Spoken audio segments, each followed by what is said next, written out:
Hello and welcome to Rich Rides.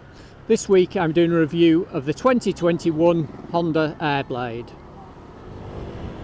So first of all is comfort and equipment.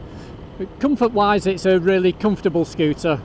So the seat's fairly big, fairly padded. For someone my size, I'm 6 foot tall.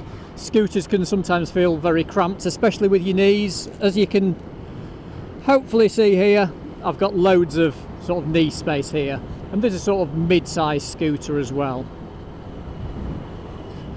So equipment wise, then it's really well equipped.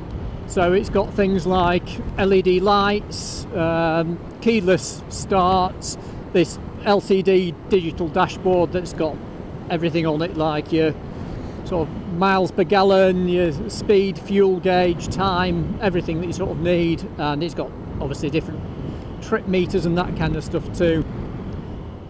The other thing, because it does have decent sized wheels, it's got 14-inch wheels on it, then that helps soak up the bumps. So suspension's pretty good anyway, but those bigger wheels really help, especially with sort of bumps and potholes, that kind of thing. So other practical things, it has a really decent size storage compartment under the seat. On some scooters, especially the smaller ones, they tend to have tiny or non-existent compartments, where the biggest compartments, I've become a bit of a connoisseur of this stuff, having ridden scooters for the last couple of years around the world. So we've ridden lots of different scooters, and it's funny how the storage space becomes an important thing. But yeah, the smaller scooters tend to have very little, if at all. But larger scooters tend to be bigger wheels as well, which compromises your sort of storage space. And then these mid-range scooters seem to be the best compromise, because you've still got large wheels, so it soaks up the bumps, but you've also got a decent amount of storage too. So the engine, this is the 125cc version. There is a 150 version of this now that they've only brought out this year. Obviously that has a bigger engine, so more power, and it has a couple more nice accessories. So one of the things that surprised me on this, like I say, it's really well spec'd with keyless and all these kinds of good things.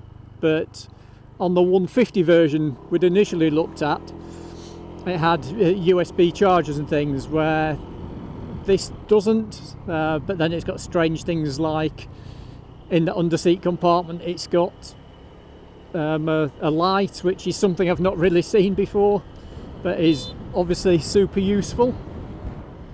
So being a scooter, as you would sort of expect, then it's really light and nimble, so you can really sort of throw the thing around. It's extremely nimble, really good turning circle.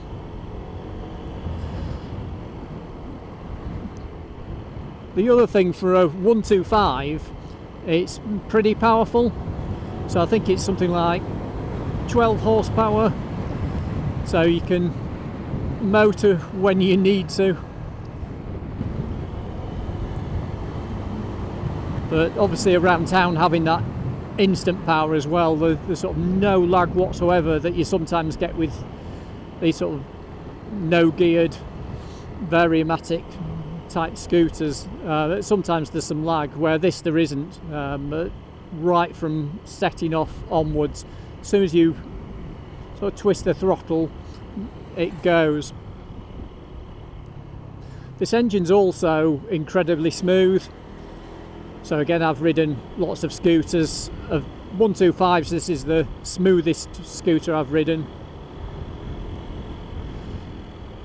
I think it being new obviously massively helps with that. It's got all the latest technology, and things like balancers and those kinds of things, where I've been riding a 10-year-old version of the Honda Airblade recently, and it feels miles apart to this. It just shows how much things have moved on in that space of time. Just jumping back to the sort of practical side of things, then again, with it being modern, then it's really fuel efficient as well. It's got the sort of stop-start system, so when you pull up to the traffic lights it automatically switches off, save you fuel there. Gets well over 100 miles per gallon. So yeah, so it's cheap to run. Like I say, performance is great on this. Absolutely flies for a 125. The suspension itself's pretty plush as well. Doesn't crash or bang over bumps, just soaks everything up. And again, those big wheels help there, I think.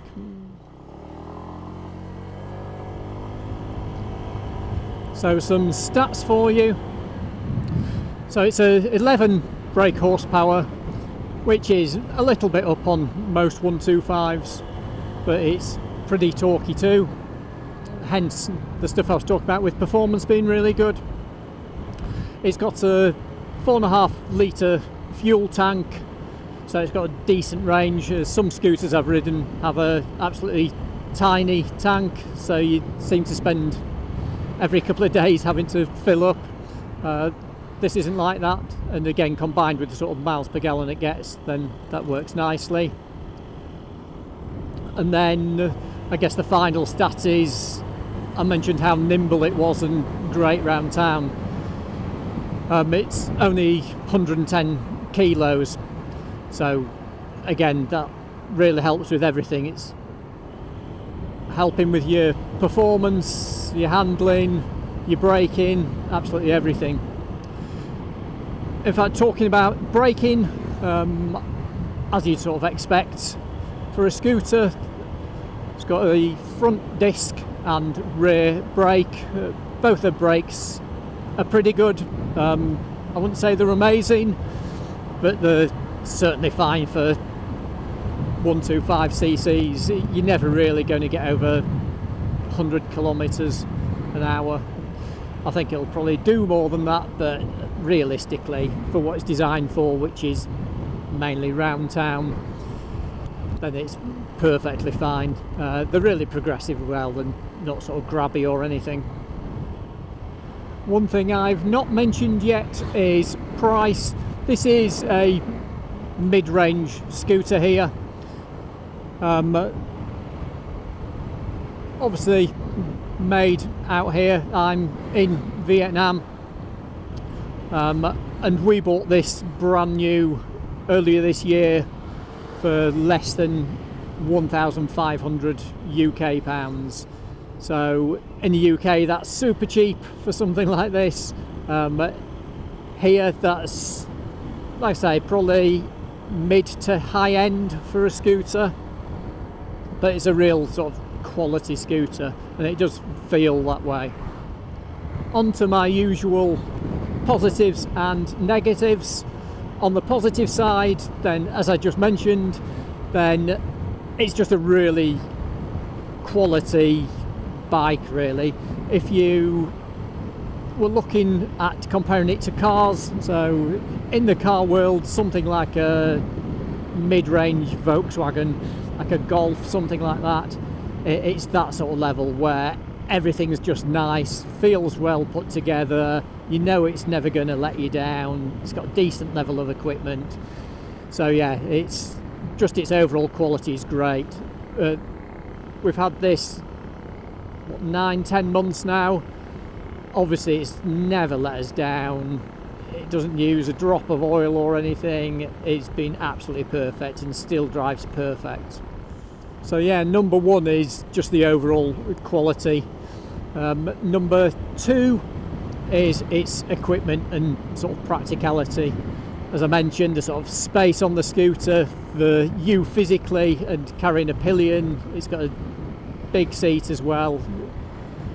So that side of things, the storage is good, the level of equipment is really good.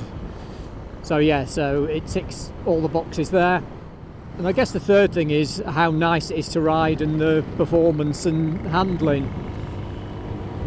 It's a 125 scooter at the end of the day, but it feels very plush and it's just a nice thing to ride. So that's all the positives. Negatives, I've struggled a little bit. One thing that is a pity it doesn't have is ABS. So again, the 150 version has ABS as standard. The 125 version doesn't, and you can't get it as an option either. So that's a bit of a pity. And then a very slight niggle that actually has no bearing on anything really is the noise the engine makes. So you can't tell when you're riding, but I can instantly recognise when my wife's approaching the house. The engine sounds a bit rattly, and they all do. It's really strange. At first I was a bit worried that it didn't have enough oil in, something like that. Checked it, was perfect, had the oil changed, perfect, and it still sounds slightly rattly. As I say, they all do it. There's someone else that lives opposite us and theirs is identical. Just this slightly rattly noise to the engine. Like I say, it has zero bearing on anything, and when you're riding you can't hear it and it doesn't sound that way, but it's just a strange thing sort of when one passes. But yeah, that's as niggly as it gets. Everything else I just find to be fantastic with this bike. Someone just coming down the wrong side of the road. So yeah, in summary, then, as I think I keep saying, I just think it's a great all-round bike. If you're in the market for, where are they going? Wrong side of the road again. If you're in the market for a mid-range scooter, then I can't think of anything better really. It sort of ticks every box and has everything you sort of want from a scooter. Around town it's super nimble, and then all those positives that I've given before. So thanks for watching this episode of Rich Rides. As well as reviews, I do ride outs and all sorts of other things. Do subscribe to the channel, do give it a like and leave a comment. If you've got any questions, then please do ask. Like I say, we've owned this for nearly a year, so we know lots about it and know the thing inside out. So if you want to know anything, please just ask. So that's it for this week. Thanks again for watching, and see you again on the next one.